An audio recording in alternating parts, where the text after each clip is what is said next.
Greetings, beloved Princeton United Methodist Church. This is Pastor Jenny with another update for you. I'm reading from Matthew chapter 18, verse 22.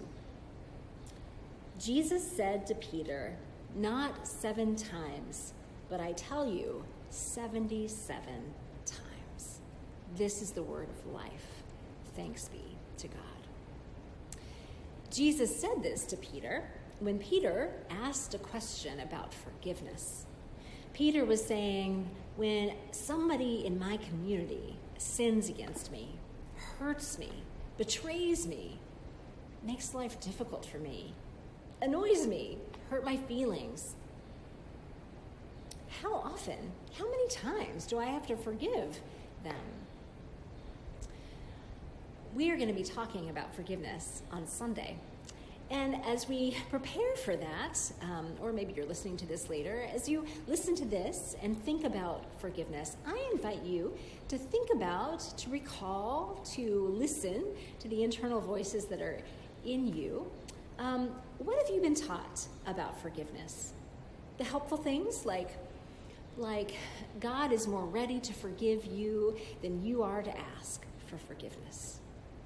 But also those things that are not so helpful that we have learned about forgiveness, like forgive and forget, or that pressure or expectation that we often feel that the church has often put on us to just forgive quickly and easily, as if nothing ever happened, like turn the other cheek, which is scriptural, but it doesn't necessarily mean the things that we typically say it means.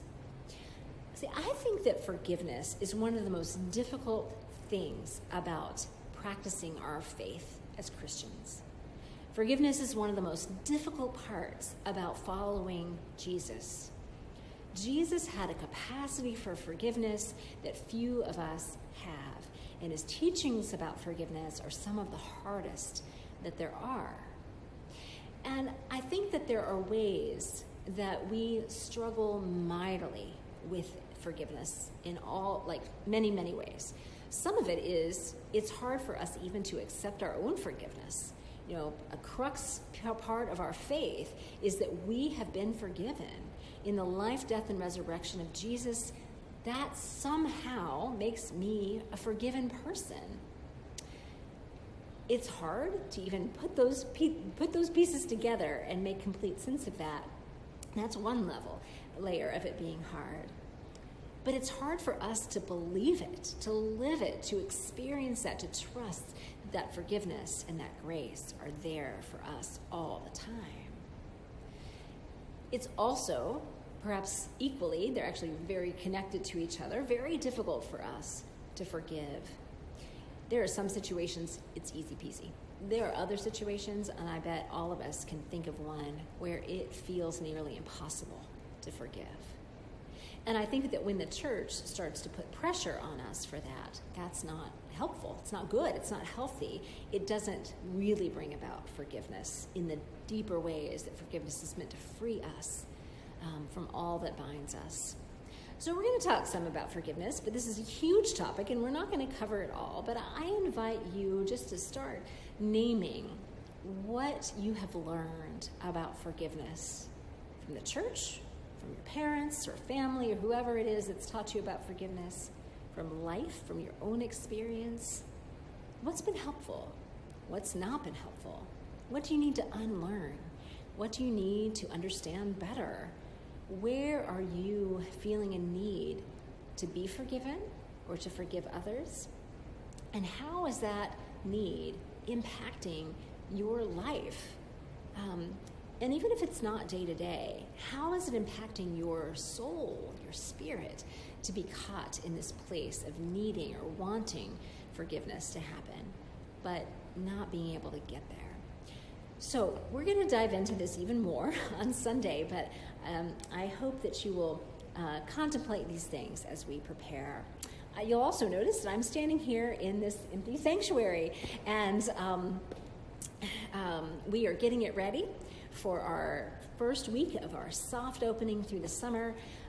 We are inviting some of you to come and be here for worship on Sunday. You will find more about how to reserve your seats for that. There is still some space. And a reminder, too, that we're going to send you another email if you sign up for a place in the sanctuary on Sunday. We're going to be sending you an email on Friday to let you know a little bit more of what to expect and some of the things you need to know before you come. But I just wanted to give you a little peek into what we've been doing. We've been doing some cleaning up. There's still more to do. There are some ways it's still going to look more like a soundstage than it did, in February of 2020, but we're getting there, and we are so looking forward to welcoming those of you who are joining in person for the first time, and we are also going to continue to welcome you online in whatever ways that you choose to worship. It is exciting, and we are... and it's nervous-making too, right? There's a lot going on and a lot of change, and we all feel it differently. So I continue to invite patience with us, with one another, compassion, remembering to think about and to focus on how others are doing in the midst of all this, and a deep sense of inclusion for all who are, wherever they are, in life and in this process. In particular, we are all in different places. So it's so good. It's so good. And I look forward to seeing some of you in person over the next few weeks. Blessings to you all.